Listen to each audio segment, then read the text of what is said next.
when I talked 3 weeks ago or whatever, I didn't realize everybody was supplying PowerPoints, I think, and I didn't do one, and I managed to get all the way through my pages without a PowerPoint, so I thought I'd try and do that again. There was a hitch in all this, since everybody was circulated with a copy of what I was going to say, but I didn't have the prepared script myself, so that would have been a bit tricky. But fortunately, they gave me a script, so I can now do it, but no PowerPoint. I just want to talk about 3 points. They're on the piece of paper. I'm sure you've all read them, and you could do your Leaving Cert tomorrow in what I have to say. But I just underline a few things. First of all, the Electoral Commission. I must thank Gemma Carney for giving me a wonderful advertisement for an Electoral Commission. Really, nobody could give a better advertisement for the Electoral Commission than the Department of the Environment. The responsibility for running elections does lie with that department. In not all countries of the world, but many countries, there is some kind of independent body. Sometimes those are completely independent in the sense that they run everything to do with elections. Sometimes they're semi-independent. They run some parts of elections, but not others. Britain has an electoral commission, as is laid out here, and it doesn't do the day-to-day running the elections, but it covers lots of other things. The more classic case is the Australian Electoral Commission, which is generally held up to universal acclaim. That has really all of the functions related to elections enlisted in it, and it's seen as independent. That doesn't mean it's appointed by someone on Mars. It's probably appointed by the government. Electoral commissions generally are, but they serve for more than the lifetime of the government, and they're not seen to be simply filled with party hacks, if that's not an unkind term.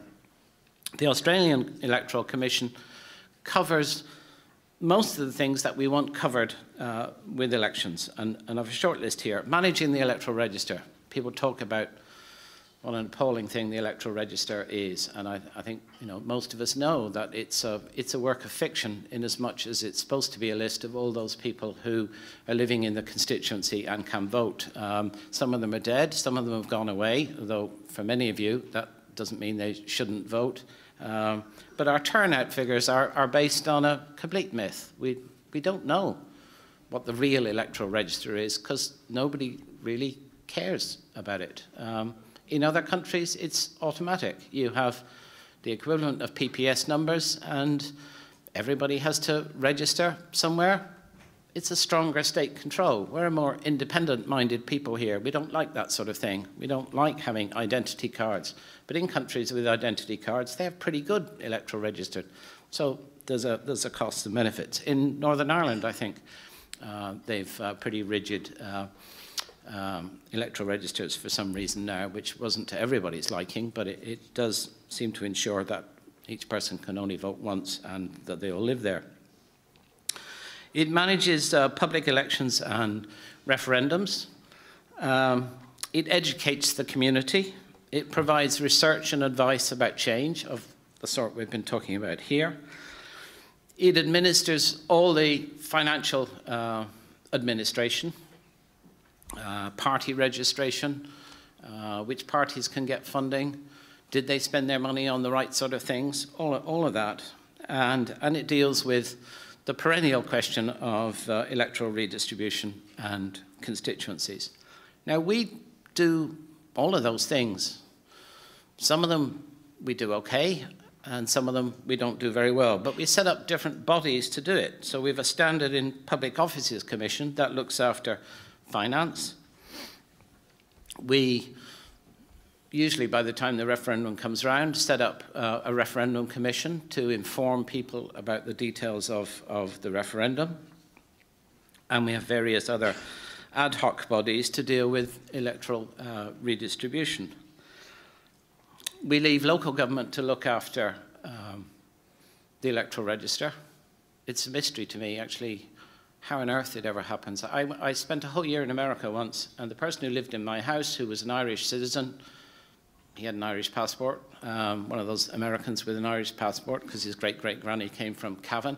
He wanted to be on the electoral register, so he made sure he was put on the electoral register. And when I came back, I made sure he was taken off again. But generally, that doesn't happen. That was my small contribution to the electoral register. I didn't want him to depress turnout.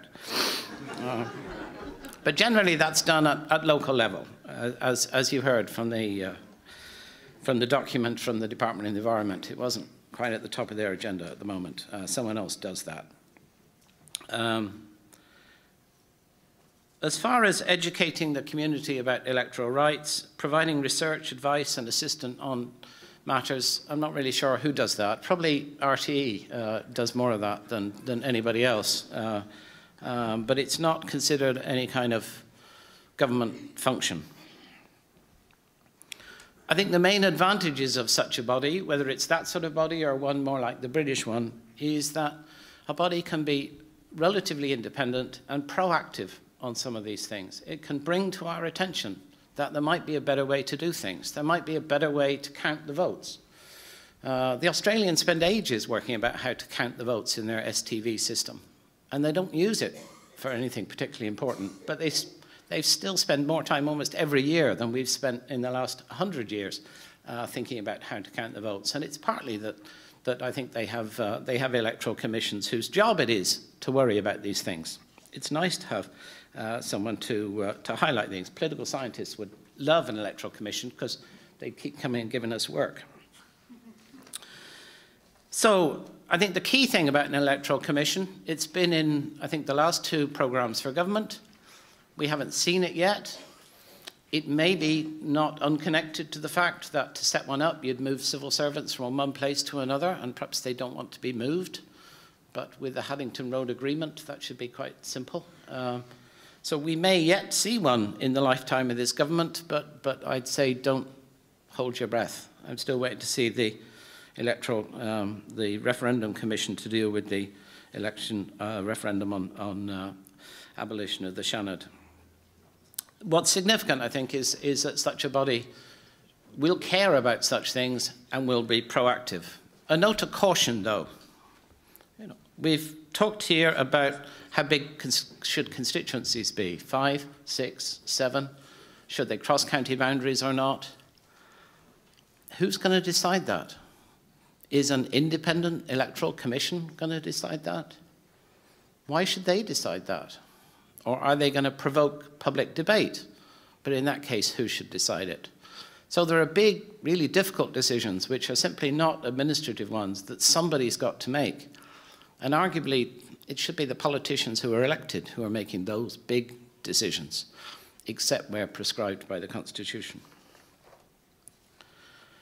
A second area of convenience voting, I've called it. I came across that term the other day. I think it's rather nice. But making voting easier.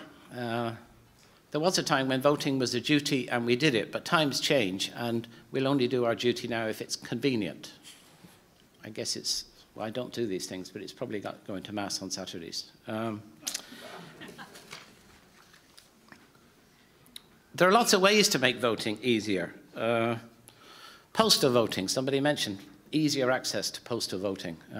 There is probably a list of people who are allowed to post a vote, but it's a small one, held in secret, probably kept somewhere in a basement on a faraway planet. It's quite possible to vote in person in some countries, even before the election campaign is finished. I think 2/3 of Swedish voters have voted before the campaign finishes. It's great then, because you can turn off and you don't need to listen to it anymore. It may be one reason why their turnout is much higher than ours, but let me come to that. So we can give more people postal votes. We can let people vote in person, maybe at a post office, any time in the 3 or 4 weeks of the campaign. We could even move to voting on the internet. You know, you don't vote, you just go to Enda's Facebook and like it, you know. So there are lots of ways to do this. I think there are two concerns about all that. One, will it make any difference? And there's extensive evidence, I think, from Britain and from the US. And people have done studies of these things because that's what we do. And what do they conclude? They generally conclude it doesn't make a lot of difference. So if you make voting easier, what happens? Well, all the people who vote normally still vote, but they vote in different ways. But do the people who don't vote vote? No. It's perhaps a myth to say that the people who don't vote because it's too difficult. They maybe don't vote because they just don't care. They're not engaged with the system. And if they're not engaged with the system, making it easier won't necessarily bring them in. Now, arguably, parties could do more to bring in more people. But, you know, that happens where we have more convenient voting. But it hasn't changed the sort of people who actually vote. There are also concerns about fraud with such measures.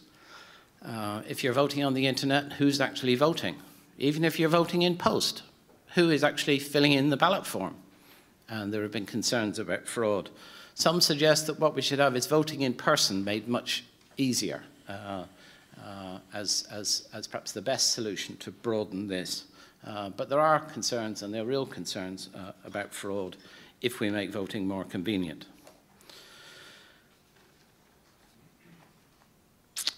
We normally vote on Thursdays. I don't know that we're the only Catholic country in the world that votes on Thursdays, but we probably are. Let me say we are, because it's a nice sweeping statement. Catholic countries usually vote on Sundays. Why don't we vote on Sundays? Because Britain votes on Thursdays. And so we thought, well, we've got to vote on Thursdays. And then if we had said we wanted to vote on Sundays, we'd have probably upset Presbyterians who don't like voting on Sundays. They don't like doing things on Sundays. I used to play cricket for a team in Scotland, played on a public park, and we weren't allowed to play on Sundays because God didn't like you playing cricket on Sundays. And then we had relaxation. God let us play one Sunday in 4. I thought it was terrific.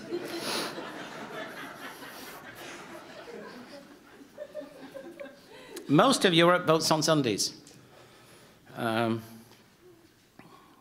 Some countries vote on 2 days or 1.5 days. The suggestion was made Friday and Saturday, fine. Friday and Saturday, Saturday and Sunday, Saturday and Sunday and Monday. Saturday and Sunday are great, really, because you don't have to close the schools, which is where we vote. Seems a good idea to me, but what difference would it make? In principle, we would say it would make life easier for most voters. For some, maybe it would make life more difficult, but for most voters, it ought to make life easier. There's very clear statistical evidence that countries that vote on Sunday have higher turnout than countries that don't. But in the main, they've always voted on Sunday. If we suddenly changed the day, it wouldn't necessarily mean that our turnout would go up 15%. I think that would be the wrong conclusion. But many would argue if we voted on Saturday and Sunday, or even Sunday, our turnout would be higher. I have some skepticism on that, although I remember arguing with the previous minister that that's the right way to go. But you know, certainly that's the statistical evidence. I think last referendum was on a Saturday, and the Referendum Commission conducted a survey, as it does, and asked people, and 16% found Saturday voting easier, and 15% found it harder, and 69% said it made no difference. So you can take your choice. But over a longer period, conceivably, more people would get in the habit of going out to vote on a Sunday rather than a Thursday or a Friday. Okay. Thank you very much, Malcolm.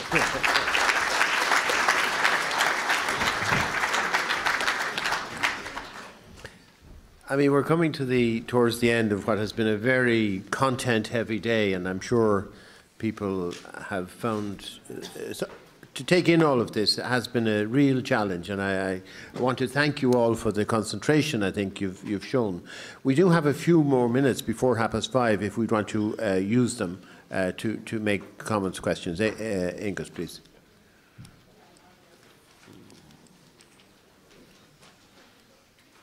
Could we have Angus first? Yeah. The Constitution gives us the right to vote at the moment, but kind of some of the restrictions by the electoral register prevents quite a lot of people from voting because they can't get onto the register in time because of the rolling. And I think that's one of the items that needs to be reflected if you have the right to vote, to ensure that you can exercise that vote. So, for instance, in between elections, you're entitled to apply on the supplementary register.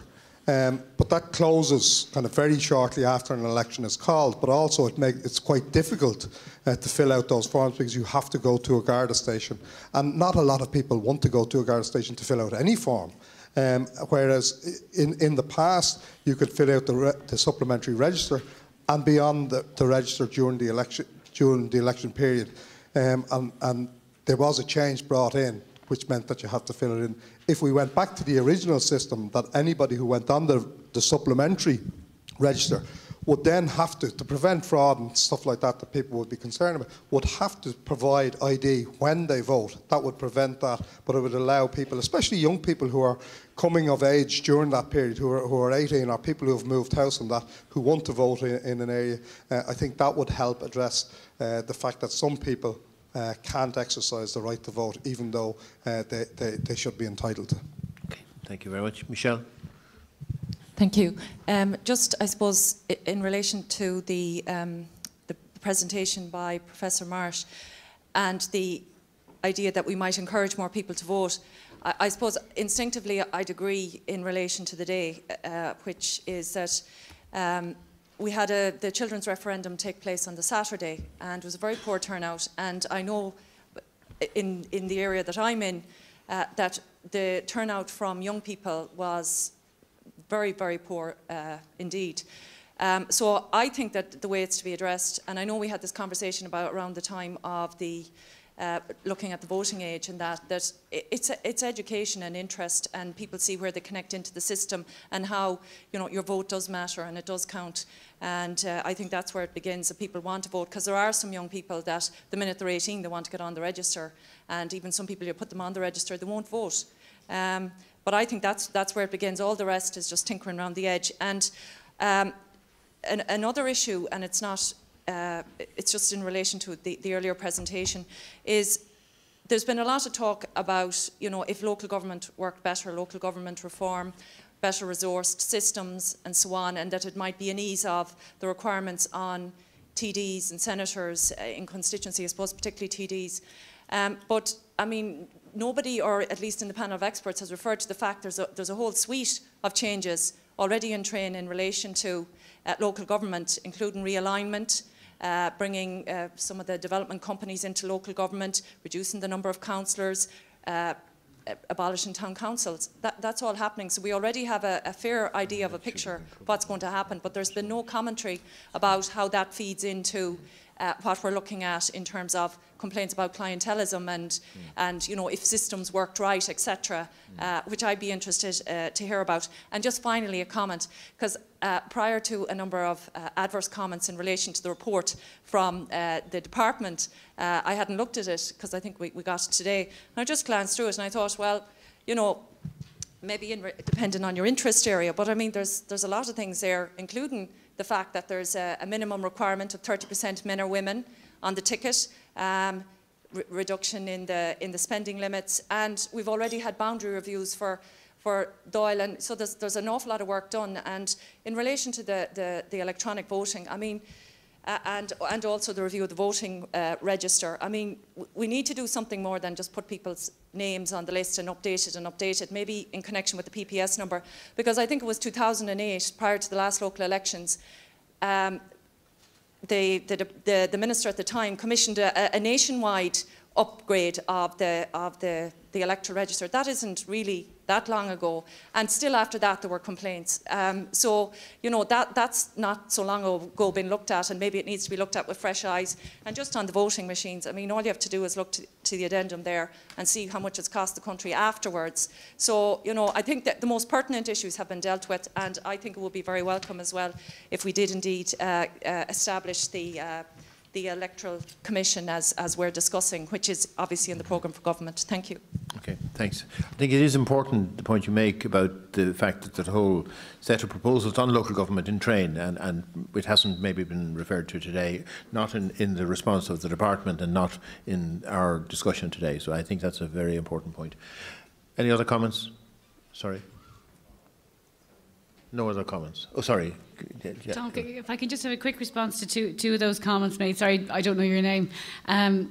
One is relation to civic education. You know, one of the things, we're talking about voter turnout, and I'm not at all an expert on the technicalities that Michael Marsh and Michael Gallagher are, and David Farrell, but one of the things that becoming increasingly obvious to people who look at democracy at all is that there's this strong connection between low political engagement and high levels of inequality. So there's a sense that we need, if we're having children in school for 14 years, that part of their education should be to understand what it is to grow up in a democracy and how important your vote is. I made my 7-year-old boy sit down and watch a programme about the suffragettes, which gave him nightmares. But I don't think I am a normal mom in that sense. The other one is the thing about complaints, and my job today was not to make a comment on what came back from the department, but I can't resist. You talked about there being complaints. They're not complaints. These are citizens asking questions of people who've been elected to and hold offices and are supposed to look after these things. So they're not complaints. Oh, right, okay. But this whole thing, this is why I was very, very careful to just say what was in the submissions, because if somebody, I know what it's like to write one of those submissions, and if you take the trouble to, in a democratic system, to write things down and to go through the process, then surely you should, and particularly a group like you should get a good, full response from a government department with all the work that you're doing on these sunny weekends. Okay, I think we may... sorry, Jerry. Yeah.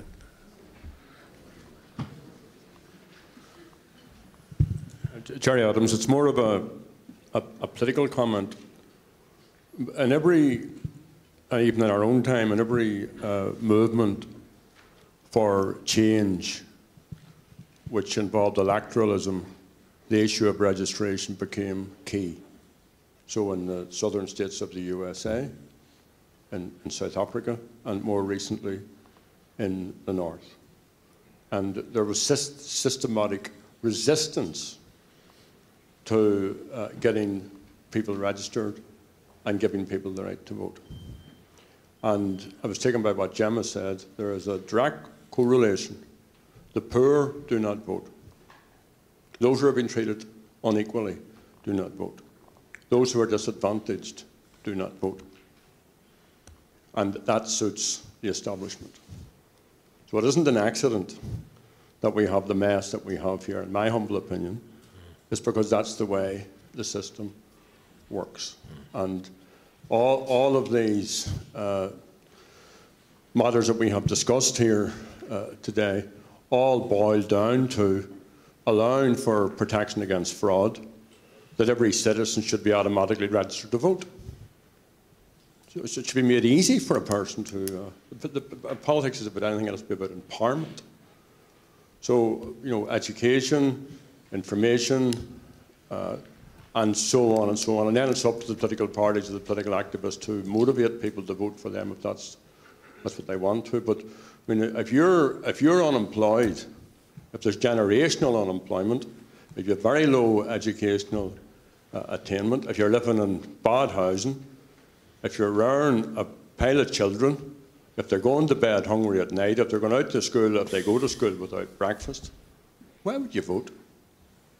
So that's the, you know, the profound political challenge that faces people, because this disenchantment with politicians and politics may just allow for a lot of venting, allow for a lot of cynicism, allow for a lot of unjustifiable and some justifiable comments about politicians, but at another level, it means that there are huge tracts, huge, I don't want to name any of them, but huge tracts which are almost social dumping grounds where people have no connection at all with democracy, with the pursuit of human happiness, where it becomes victim of alcohol abuse, domestic abuse, drug abuse, and so on and so on and so on.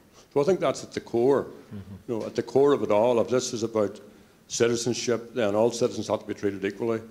And the start is, my humble opinion, is to make it easy for people to vote. Okay. Thank you. Well, that may be an appropriate last word, actually, on today, because there is, I think, a real sense on the last hour or so that making sure that enabling people to vote is actually a really important value, and we have to find perhaps better mechanisms and better procedures to do that. But could I just maybe thank everybody for their attention? As I said, it's been a very content-heavy day. We will now, over the next hour or so, while some of you are resting, hopefully, we'll be trying to frame the ballot paper for tomorrow, and we'll come back to you with a draft ballot paper in the morning, which we will discuss in the morning. I really do want to thank the facilitators and the note takers. You know, it's been a long day for them as well, and as usual, I'm sure they've done a tremendous job. There you are. And I look forward to seeing you all, or as many of you as can make it, for dinner at 7:30, when there's a, you know, an extra special, perhaps, reason to come to dinner this evening. Okay, thank you.